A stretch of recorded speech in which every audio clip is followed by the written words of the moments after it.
CM Chandrababu అధ్యక్షతన భేటీ అయిన cabinet పలు అంశాలకు ఆమోదం తెలిపింది. మరింత సమాచారం మా ప్రతినిధి ధనుంజయ్ ప్రత్యక్ష ప్రసారం ద్వారా అందిస్తారు.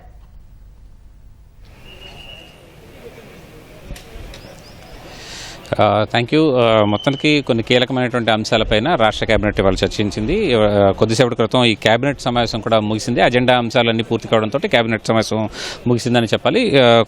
అయితే ప్రస్తుతం రాజకీయ అంశాలపైన మంత్రివర్గ సహచరులతోటి ముఖ్యమంత్రి మాట్లాడుతున్నటువంటి పరిస్థితి. అయితే కొన్ని కీలకమైనటువంటి అంశాలుగా చెప్పుకోవాలంటే మొత్తం 9 అంశాల అజెండాగా ఈ కేబినెట్ సమావేశంలో చర్చించారు. ఏపీ డ్రోన్ కార్పొరేషన్ను ఆ రాష్ట్రంలో ఉన్నటువంటి అన్ని డ్రోన్ అంశాలకు సంబంధించిన నోడల్ ఏజెన్సీగా తీర్చిదిద్దేందుకు వీలుగా AP drone corporation AP FSL నుంచి ఫైబర్నెట్ కార్పొరేషన్ లిమిటెడ్ నుంచి డిమెర్జ్ చేస్తూ రాష్ట్ర కేబినెట్ నిర్ణయం తీసుకుంది. దీనికి సంబంధించినటువంటి ప్రతిపాదనకి ఆమోదాన్ని కూడా తెలియజేసింది. దీంతో ఏపీ డ్రోన్ కార్పొరేషన్ ఇక నుంచి ఒక నోడల్ ఏజెన్సీగా రాష్ట్రంలో మారనుంది. ఇక అన్ని డ్రోన్ సంబంధిత అంశాలకు సంబంధించి ఏపీ డ్రోన్ కార్పొరేషన్ ద్వారానే నిర్ణయాలు తీసుకునే అవకాశం అయితే ఉంది. అలాగే అనకాపల్లి జిల్లాలో డిఎల్పురం వద్ద ఒక క్యాప్టివ్ పోర్ట్ నిర్మాణానికి సంబంధించి ఐఎండ్ఐ శాఖ పెట్టినటువంటి ప్రతిపాదనకు కూడా రాష్ట్ర కేబినెట్ ఆమోదాన్ని తెలియజేసింది. ఎందుకంటే ఆర్సెలర్ మిట్టల్ నిప్పన్ కార్పొరేషన్ సంబంధించి ఒక స్టీల్ ప్లాంట్ ఏర్పాటు కాబోతోంది. అయితే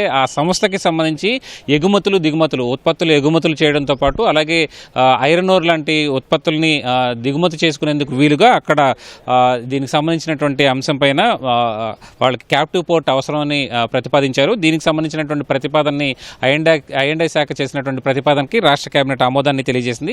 అలాగే పర్యాటకంగా రాష్ట్రంలో పర్యాటకాన్ని అభివృద్ధి చేసేందుకు వీలుగా కేబినెట్లో ఒక తీర్మానం కూడా చేశారు. ఎందుకంటే 3 స్టార్ అలాగే ఆ పై స్థాయి ఉన్నటువంటి అన్ని హోటళ్లలో కూడా బార్ లైసెన్సుల ఫీజులను కుదిస్తూ దాదాపుగా 25 లక్షల రూపాయలకి కుదిస్తూ ఒక నిర్ణయం రాష్ట్ర కేబినెట్ తీసుకుంది. తద్వారా పర్యాటకానికి మేలు కలిగించేలాగా నిర్ణయం అయితే కేబినెట్ ఆమోద ముద్ర వేసింది. ఇక యువజన సర్వీసులు టూరిజం శాఖకు సంబంధించినటువంటి వివిధ జీవోలకు సంబంధించినటువంటి రాటిఫికేషన్ కూడా కేబినెట్ ఆమోద ముద్ర వేసిందని చెప్పాలి. ఇక ఆంధ్రప్రదేశ్లో నూతన సమగ్రమైనటువంటి AP state media accreditation rules 2025 నిబంధనలకు కూడా రాష్ట్ర కేబినెట్ ఆమోదం తెలియజేసింది. ఎందుకంటే గతంలో జిల్లా కమిటీలు రాష్ట్ర కమిటీలు కూడా ఉండేవి. అయితే గత ప్రభుత్వం హయాంలో వాటన్నిటిని తొలగించడంతో ప్రస్తుతం వాటిని చేరుస్తూ అలాగే మరికొన్ని నిబంధనలు కూడా చేస్తూ ఈ ఏపీ అక్రిడిటేషన్ రూల్స్ 2025 నిబంధనలను కూడా రాష్ట్ర కేబినెట్ ఆమోదాన్ని తెలియజేసింది.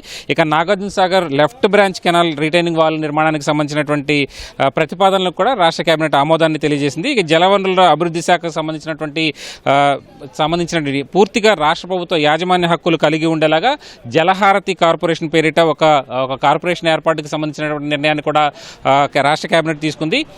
ఈ కార్పొరేషన్ ద్వారా పోలవరం బనకచర్ల అనుసంధాన ప్రాజెక్టు రూపకల్పన అలాగే గోదావరి వరద నీటిని వివిధ ప్రాంతాలకు తరలించడం వివిధ ప్రాజెక్టులకు తరలించి వాడుకునే అంశానికి సంబంధించినటువంటి అంశం పైన రాష్ట్ర కేబినెట్ ఆమోదాన్ని కూడా తెలియజేసింది. అలాగే హడ్కో ద్వారా తీసుకున్నటువంటి 710 కోట్ల రూపాయల రుణానికి సంబంధించినటువంటి అంశంపై కూడా రాష్ట్ర ప్రభుత్వ గ్యారంటీని ఇస్తూ ఒక ఆమోదాన్ని కూడా రాష్ట్ర కేబినెట్ ఇచ్చింది. ఇక పోలవరం ప్రాజెక్టులో అత్యంత కీలకంగా ఉన్నటువంటి జల విద్యుత్ ప్రాజెక్టు 960 మెగావాట్ల జల విద్యుత్ ప్రాజెక్టు నిర్మాణానికి సంబంధించి ఎన్ఈసీఎల్ అలాగే ఏపీ జెన్కో మధ్య ఉన్నటువంటి ఒక ఆర్బిట్రేషన్ అంశానికి సంబంధించి కూడా రాష్ట్ర కేబినెట్ ఆమోద ముద్ర వేసింది. ఈ ఆర్బిట్రేషన్ అవార్డును ఏపీ జెన్కోకి ఇస్తూ రాష్ట్ర కేబినెట్ ఆమోదాన్ని తెలియజేసింది. తద్వారా ఈ జల విద్యుత్ ప్రాజెక్టు 960 మెగావాట్ల జల విద్యుత్ ప్రాజెక్టు నిర్మాణం చేపట్టేందుకు వీలు కలుగునుంది ఈ ఆర్బిట్రేషన్ అవార్డు ద్వారా. మొత్తం మీద కొన్ని కీలకమైనటువంటి అంశాలతోనే రాష్ట్ర కేబినెట్ ముగిసిందని చెప్పాలి. అలాగే అజెండా అంశాలు ముగిసిన తర్వాత తాజా రాజకీయ అంశాలపైన కూడా ముఖ్యమంత్రి మంత్రులతోటి చర్చిస్తున్నట్టు మనకి తెలుస్తోంది. కొద్దిసేపట్లో ఈ అంశాలు కూడా వెలుగు చూసే అవకాశం ఉంది. ఇది ఇప్పటివరకు ఉన్నటువంటి తాజా అప్డేట్. కెమెరా పర్సన్ సైదాతో కలిసి ధనుంజయ్, ఈటీవీ న్యూస్, అమరావతి. ఓటు స్టూడియో.